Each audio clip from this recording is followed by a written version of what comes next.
Hello my dear students. In the last class we have seen what is friction, what are the types of friction, angle of friction and coefficient of friction. Now in this class we will start with the angle of repose. So ಯಾವಾಗ ಒಂದು ಬಾಡಿನ ಒಂದು inclined surface ಮೇಲೆ ಇಡ್ತೀವಿ, so that inclination may be alpha ತೊಗೊಳ್ರಿ. So let the body has a weight W. Okay, ಇದು inclined ಇದೆ ಅಂತ ಹೇಳಿ ಬಾಡಿ ವೇಟ್ ಈ ಥರ ಆಗಲ್ಲ. It will always be directed towards the gravity weight. So this is the weight W.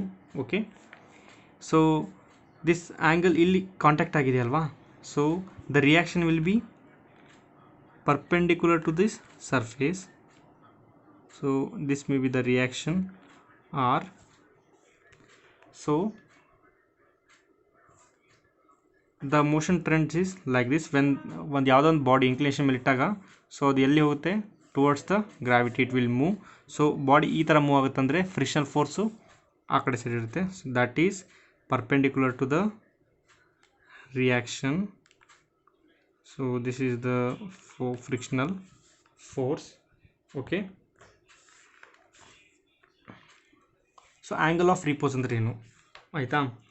a body is, so this body is placed on the inclined plane, then the angle at which, so the angle at which the body is just on the point or verge of sliding.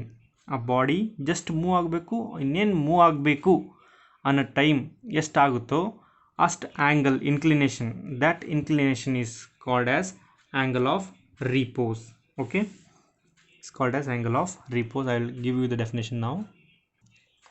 If a body is placed on an inclined plane, then the angle at which, the angle just inclined agide, the angle at which the body is just on the point or verge of sliding is called as angle of repose.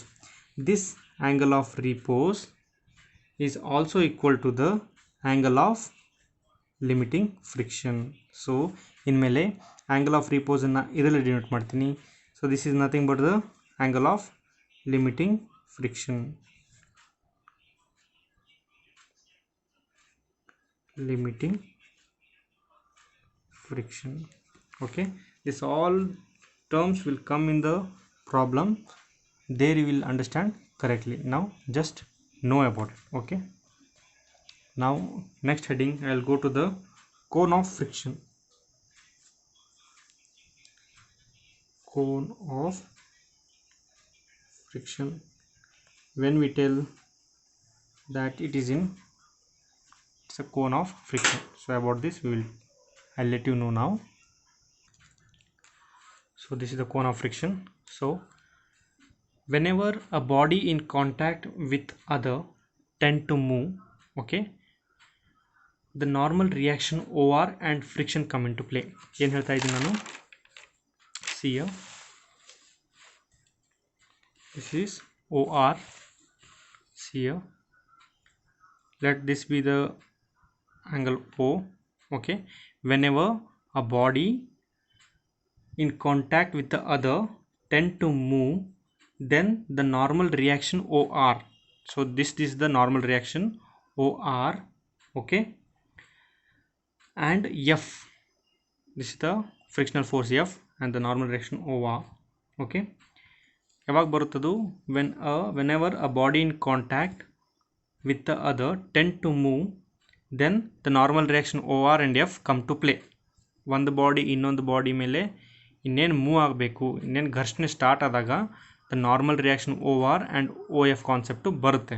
Okay, so this normal reaction and friction force can be replaced by a force OR1.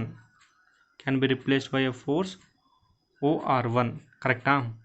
OR1 the angle of, so types of concept ಹೇಳುವಾಗ ಹೇಳಿದ್ದೆ. so this angle, this normal reaction and this force can be replaced by another resultant OR1.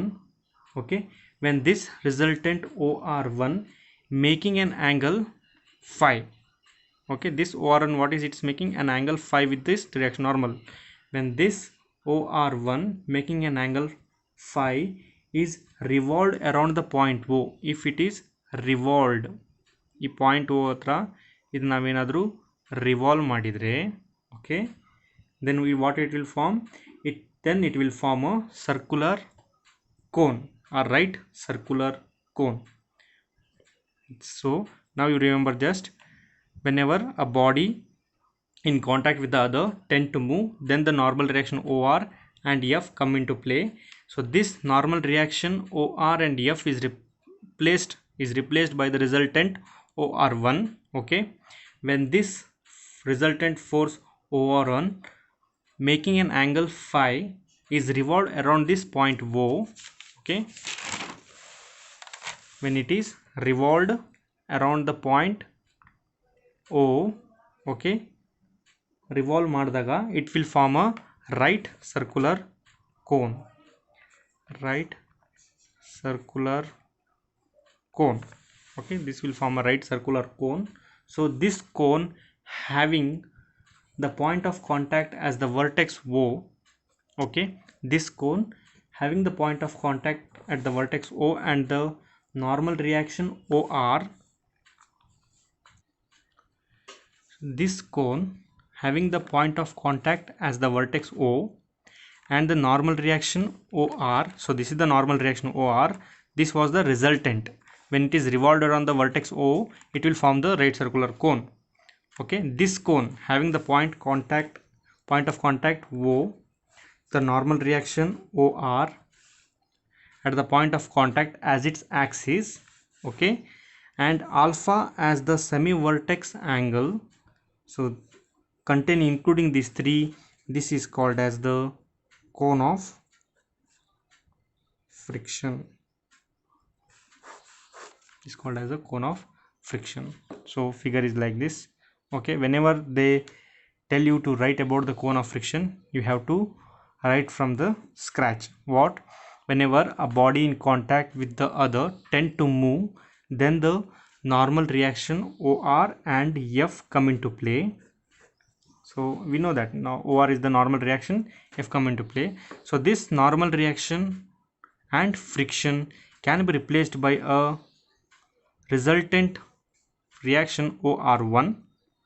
Okay, this OR1 making an angle phi when it is revolved around that point O. Okay, it will form a right circular cone. So this cone having the point of contact as the vertex O and the normal reaction OR at the point of contact as its axis and phi as the semi-vertex angle,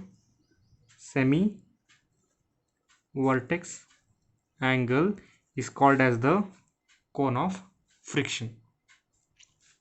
Okay, just know the terms, it will be understood when you do the problem. Okay, now we'll go to next topic, that is laws of dry friction.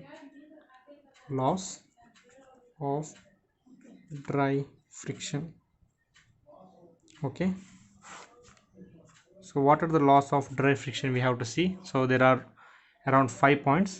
I'll tell you one by one. So first point is, so the force of friction always acts in the direction opposite to that in which the body tends to move. We know these points, we have to note down one by one. Okay, whatever we learned till now, same points will be again repeated. So first point, the force of friction always acts in direction opposite to that in which the body tends to move. If the body is moving this side, then the frictional force will be opposite to that in this direction. Okay, if the pulling force is in this direction, the frictional forces will be its opposite direction. This is the first law of dry friction. Second law of dry friction is that the coefficient of limiting friction is constant. Okay, I'll give you the points later. Okay, the magnitude of limiting friction F bears a constant ratio to the normal reaction between the two surfaces. Means that coefficient of friction is constant between the two surfaces. Okay, next point is the magnitude of force of friction is exactly equal to the force which tends the body to move as long as the body is in rest. What does it mean? On the body, okay, on the body ಒಂದು surface ಮೇಲಿದ್ರೆ, okay, the magnitude ಏನು value P ಏನು value ಇರೋದು. So ಏನಂದರೆ ಒಂದು body ಇದ್ರ ಮೇಲಿದ್ದಾಗ ನಾವು P ಅನ್ನೋ force ಹಾಕಿದರೆ, ಸೊ ಪಿ ಅನ್ನೋ ಫೋರ್ಸಿಂದ ಪುಲ್ ಮಾಡ್ತೀವಿ ಈ ಕಡೆ ಸೈಡು. ಸೊ ನಾವು ಪುಲ್ ಮಾಡಿದಾಗ body will be in it state of rest. ಇದೇ ಸ್ಟೇಟ್ ಆಫ್ ಇದ್ದರೆ ಮೀನ್ಸ್ ಅದು ಮುಂದೆ ಹೋಗಲಿಲ್ಲ ಅಂತ ಹೇಳಿದರೆ ಅಲ್ಲಿವರೆಗೂ ಏನು ಆ ಪಾಯಿಂಟಲ್ಲೇನು this P is equal to F. When the pulling force is equal to the frictional force, the body will not move because that pulling force is equal to the force of friction. If the pulling force is greater than the frictional resistance or the resistance or the friction, if the P is greater, it will move towards P. If it is less than or equal to F, it will not move. So ಅದರ ಅರ್ಥ ಇದು. So the magnitude of force of friction is exactly equal to the force which tends the body to move as long as the body is at rest. Fourth point ಏನು, the force of friction is independent of the area of the contact surfaces between the two surfaces. The force of friction is independent of the area of contact surfaces. Next point, this force of friction depends upon the roughness of the surface to which it contacts. Okay, it depends on the roughness. If the roughness is more, the friction will be more. Okay, so these are the 5 points which will help to solve the future problems on the friction. Okay, that again I will summarize. F is directly opposite to the direction of F is directly opposite to the applied force P. So coefficient of friction is constant between the two surfaces. Then the applied force P is equal to the frictional force F when the body is in state of rest. This frictional force is independent of the area of the contact surfaces. So F depends upon the roughness of the surfaces. Okay, then we'll directly move to the problems in the next class. Thank you.